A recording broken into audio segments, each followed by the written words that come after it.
Welcome back to Twist of Fate, a small business podcast where you can find your inspiration to make your dreams come true going for the entrepreneurial journey. These days, my friends, I think almost everybody wants to be an entrepreneur, but let me tell you something, it's not sexy. It's filled with pitfalls and the cliched valley of death. Let me tell you something, as an entrepreneur, what's gotten us past that? There's certain hard skills, such as business planning, such as understanding minimum viable product. There are soft skills like networking and, frankly, like fundraising. Fundraise every day of your life. But how do you pick up these skills is what many of my listeners may be thinking. My comment to you, accreditation and education. Today's episode is dedicated to those universities that empower many of us to become entrepreneurs. And we picked a good one today. Today, my guest is from Oberlin College, one of the top liberal arts institutions that exist, bar none. You can imagine what happens when you take liberal ideas and intellectual creativity and you marry that with business. Sounds like a rock star entrepreneur to me, Ted Evans.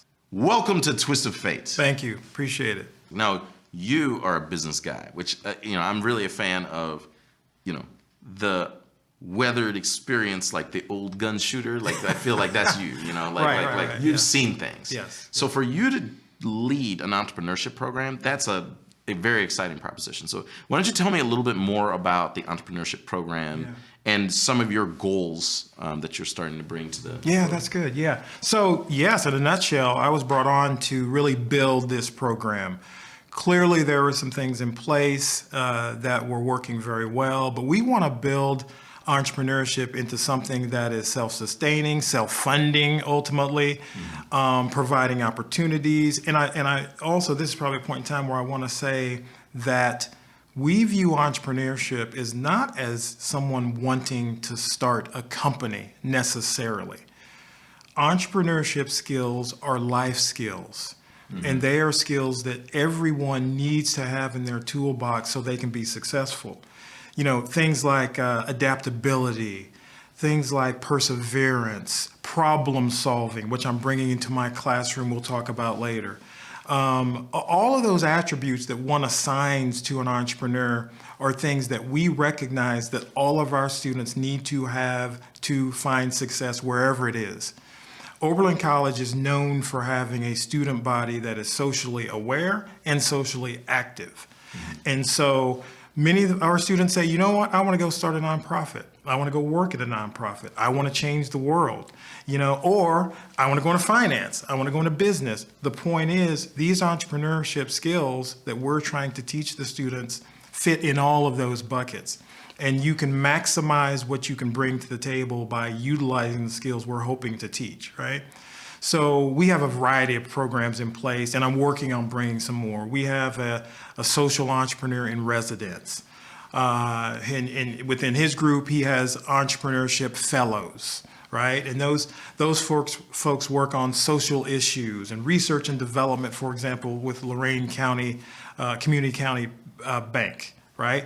Trying to help them understand how entrepreneurship and small businesses can grow in Lorain County. I'm going to build a program that I've already kind of got some of the commitments from to have social finance entrepreneurs, entrepreneurship fellows. And so what that means is working on financial projects that impact us socially. And in this specific case, help to grow the test scores and improve the test scores of inner city kids, right? How can we pull those financial levers at schools that impacts their performance? Which I think is a benefit to all, because if we can create more opportunities for employment and economic development in inner city children or areas, guess what? That is going to help them with multi-generational wealth, which we all care about, right? Like, that's what we all should want. So I think it's great. Right, which leads to another, objective when I came here to California, right? So given the fact that the vast majority of our students are from the East Coast and the West Coast, right? I felt it was important to come here and interact. Why do you think that is? Why at Oberlin do you feel like it's a very diverse student body? And I always used to remember this when back in my days when I was in college. But it's still that way. So it pulls a lot of California. And that's right. Is it the liberal arts nature of it? I think it's the liberal arts nature and the recognition that it is still one of the top schools that parents can advise their students to attend. And again, with the conservatory, of course, that attracts a lot of people too, and name recognition. But it's definitely what we can offer to the students. I mentioned kind of when you think about California, right?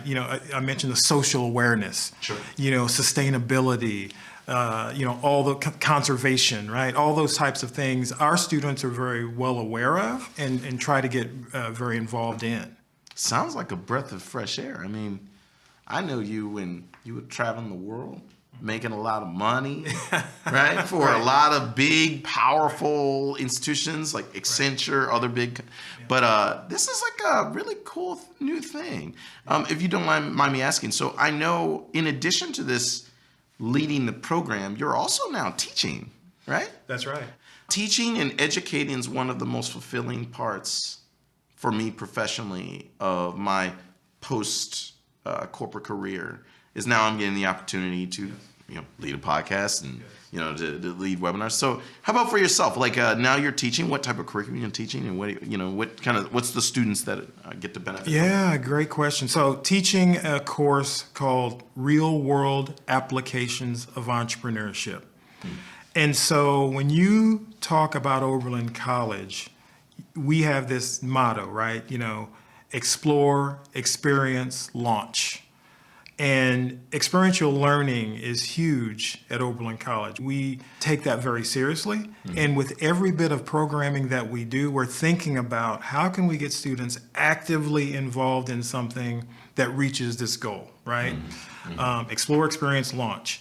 And we think about where everything kind of fits in those, right? I could say going back to the life skills that you have, like, breaking the fourth wall, like, hey, every day of your life, explore, experience, launch, right? Like if you do everything that way, your life's going to be better, right? So I like that. I like it a lot. So in my course, what I said was, you know what, this isn't going to be theoretical theory, and we'll talk about entrepreneurs and pick your favorite entrepreneur, and we'll talk about how they got there. What I thought was, okay, how can I make this more hands-on in a classroom experience so that students can interact with real successful entrepreneurs who've had failures, who've had very good success, understand being socially aware and motivated and making changes daily, not somebody who's just out there, trying to make money, because that is not what the typical Oberlin student is all about. Mm-hmm.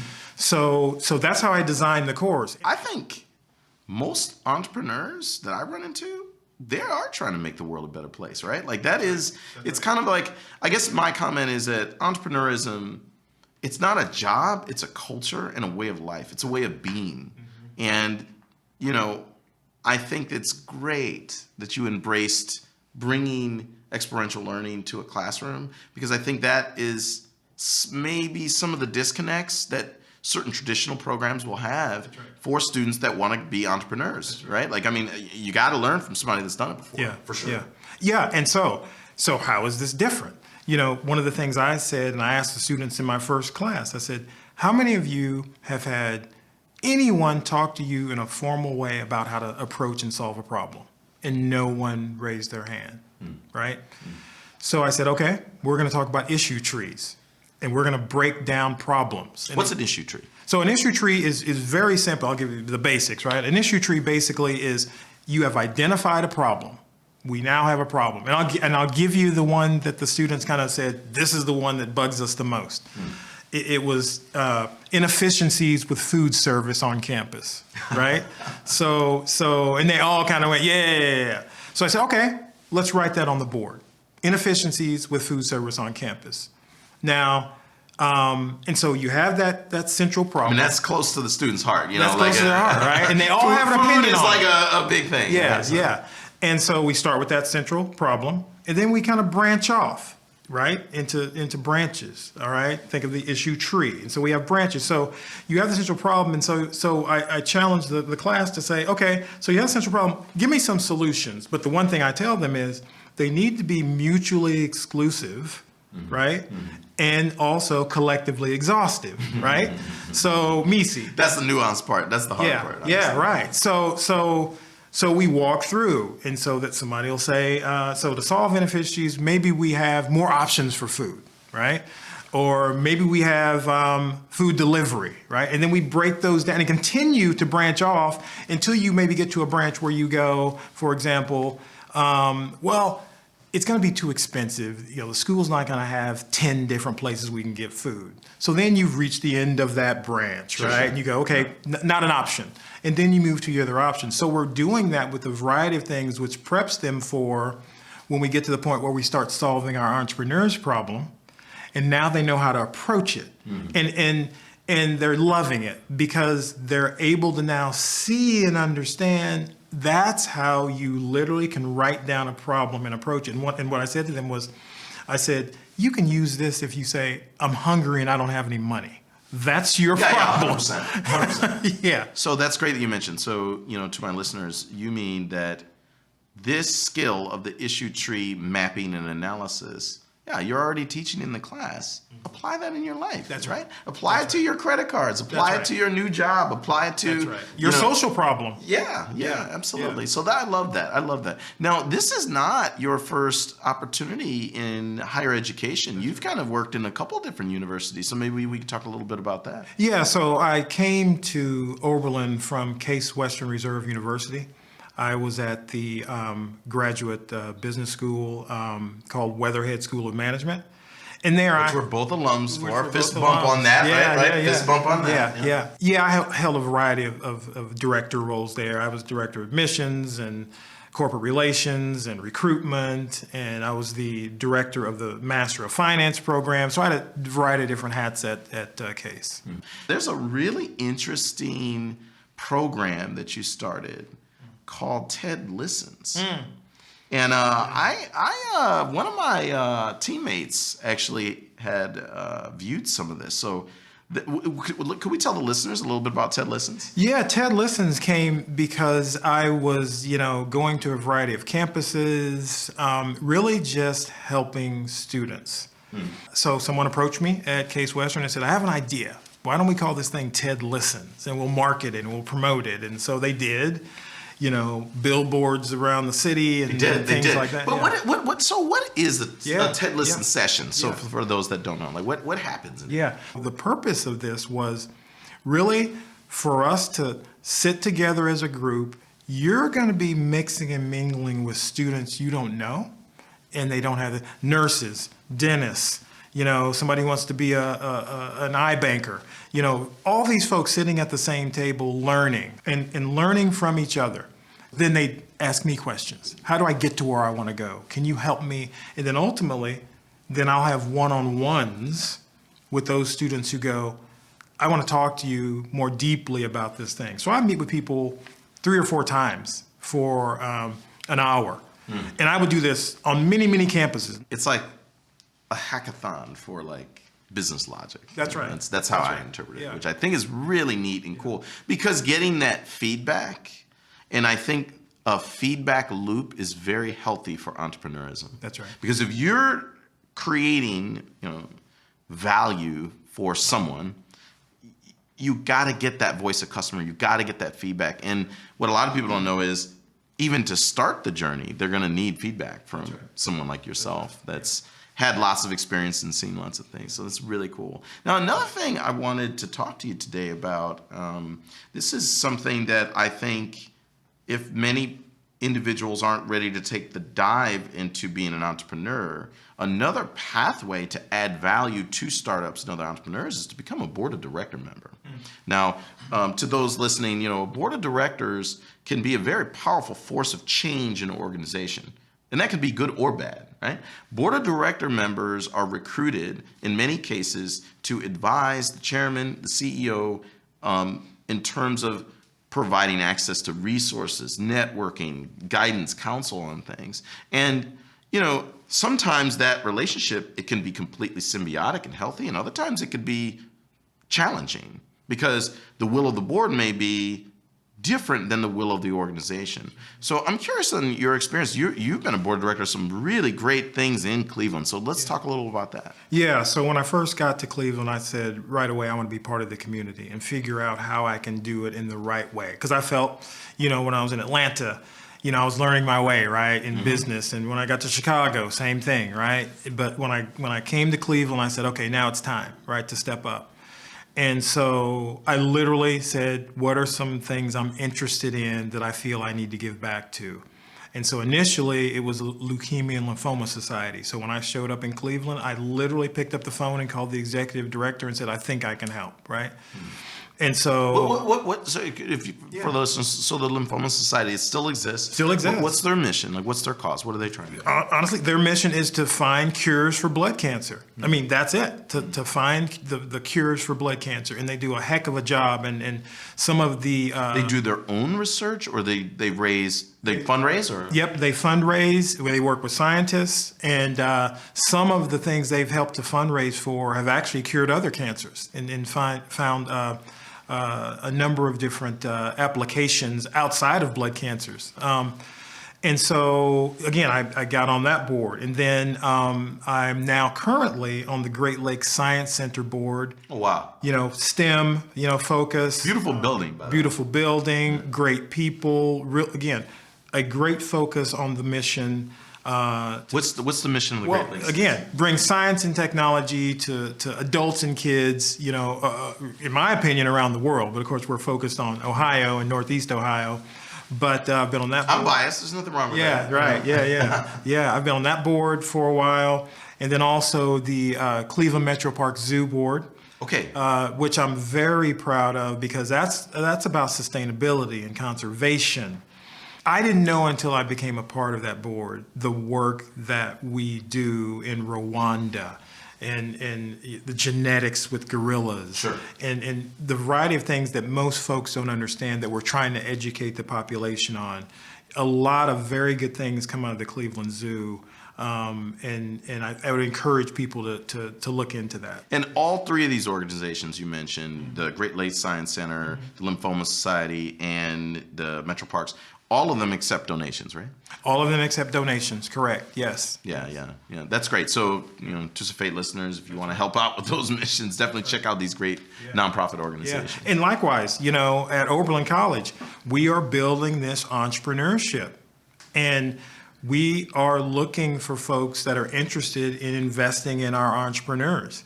We're going to have pitch competitions. We're going to have year-long immersion in how to be an entrepreneur and how to build entrepreneurship skills. And again, that's why I'm here, in California right now. And I've had a number of great conversations and already had people say, I'm in, because they understand what the next generation of entrepreneurs is all about. Ted, listen.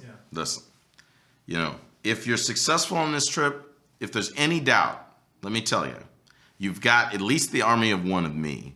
That is my commitment to you, to the administration of Oberlin, and to the students of Oberlin. We will find a way. Whether it's pitch competition or some other way, I will take my company, 3 Steps Forward, and everything that we do, we will be there to support. And appreciate that. It segues into something else that's important we haven't talked about, relationships, relationship building. And this is another thing I'm going to be teaching students. It's all about building relationships, long-standing, mutually beneficial, where you are engaging with people in a way where wherever you end up, wherever they end up, you're still in touch and you're helping each other. And the more of those relationships you have, in my opinion, the more successful you're going to be. And you're going to have down times. And that's when those relationships are going to come through. And likewise, you're going to help them when they have down times. And I'm pushing that message with my students too. That's a great message. I mean, burning bridges is not the path in life, right? That's right. But I think, actually, coincidentally, last night I was thinking about you, that we've known each other almost a decade, maybe longer, and you knew me prior to me having children, before I was a homeowner, and last night us getting together and having dinner for the first time, right, in my backyard. Yeah, that's great. And I think it It was nostalgic, but at the same time, like I agree with you. Relationships, right? Like it's clutch, it's key, and also maybe it helps to be a good cook too, right? Like how did I do? You did excellent. All right, you surprised me. You almost topped mine, but you did really, really good. Did you get nervous at all? No. No. Yeah, next trip we'll have a competition. Okay, very good, very good. This is a great segue to my final thoughts. Ted brought a lot of ideas for you that are applicable in life from entrepreneurism. One is maintain solid relationships at all times, even when those that may annoy you a little bit, like those annoying coworker, right? Like we all have that, but you really want to maintain that relationship. Don't burn the bridge because you don't know what life brings and you don't know where people will go. Also, I love this Oberlin concept of explore, experience, launch. I can tell you that is like a mantra for life. You know, we are as a species adventurers. So my encouragement to you is don't get so comfortable in that cush job. Start exploring new opportunities, external opportunities. Explore opportunities to even move up in the organization you are. You need to do that. It's in your nature. Also, experience new things in life. I talk a lot about cooking and food and I make all these jokes, but it's all a part of life. It's not all work, it's also play. And lastly, launch, compete, go out there. I think this concept leaves you, or I hope this concept leaves you with a new way and a new attitude to live your life. If you like this content for Twist of Fate, please share, like, subscribe. It really helps us get this content out there. Remember, we're trying to create inspiration for you to explore entrepreneurism with planning, passion, and optimism. With that, I look forward to seeing you again on the next Twist of Fate. Twist of Fate is hosted by Doug Younger. It's produced by John Lenvid and Matthew Brown at Ezo Creative. Moni Yu designs our graphics and Enrique Pimentel manages our digital life. Our theme music is by Jamie Bathgate. Special thanks to all of our patrons. You can support the show by visiting patreon.com/twistoffatepodcast. Thanks for listening.